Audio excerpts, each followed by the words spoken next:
आज से देश में जाति जनगणना के दूसरे फेज की औपचारिक शुरुआत हो गई। केंद्र सरकार ने आज सेंसस 2027 के सेकंड फेज का नोटिफिकेशन जारी कर दिया। जनगणना के दौरान 40 सवाल पूछे जाएंगे। 2011 के सेंसस में सिर्फ 29 सवाल थे। पहले जाति बताने के लिए सिर्फ 3 ऑप्शन होते थे, एससी, एसटी और अन्य। लेकिन इस बार सेंसस के सर्वे में लोगों को अपनी जाति और उपजाति भी बतानी होगी। सरकार ने जिन 40 सवालों की लिस्ट जारी की है, उसमें लोगों से mobile number, Aadhaar number, voter ID, driving licence और बैंक अकाउंट के बारे में भी जानकारी मांगी जाएगी। कोई माइग्रेट हुआ है तो उसकी वजह बतानी होगी।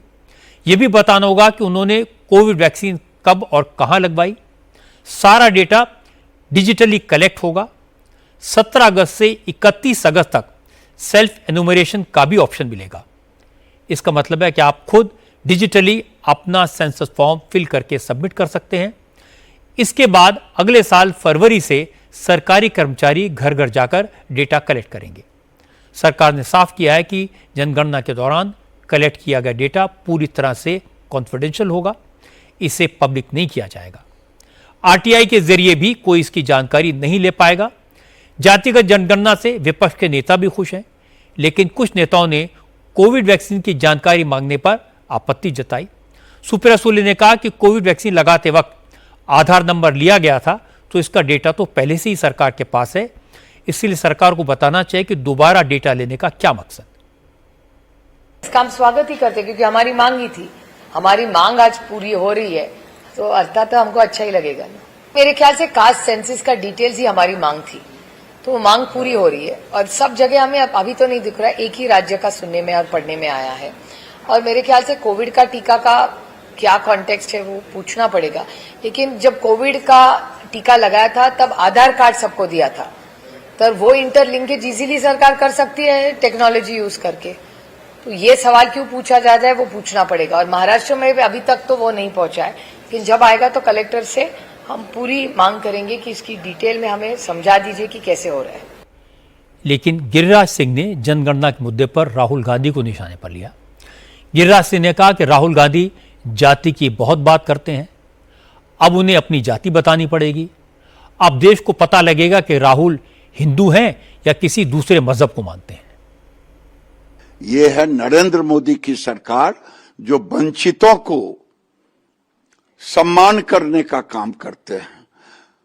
केवल सम्मान नहीं, संवैधानिक सम्मान देते हैं।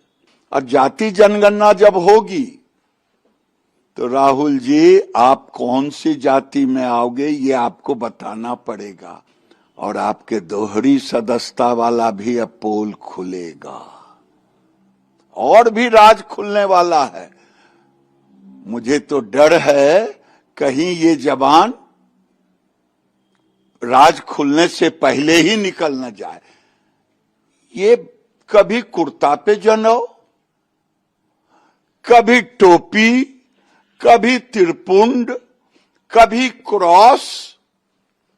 अरे भाई हो क्या, ये तो बता दो देश को। राहुल गांधी ने जातिगत जनगणना को एक बड़ा इशू बनाने की कोशिश की थी।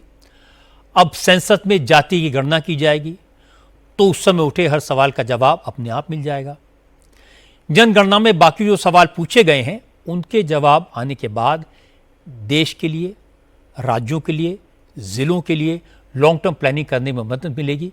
किस एरिया में किस चीज़ की ज़रूरत है, किस इलाके में पिछड़ी आबादी ज़्यादा है, कहाँ पर ज़्यादा तेज़ी से विकास करने की ज़रूरत है, किसको आबादी के अनुसार सही लीडरशिप और राजनीतिक ताकत मिलनी चाहिए, इस सब का फैसला सेंसस के माध्यम से हो पाएगा।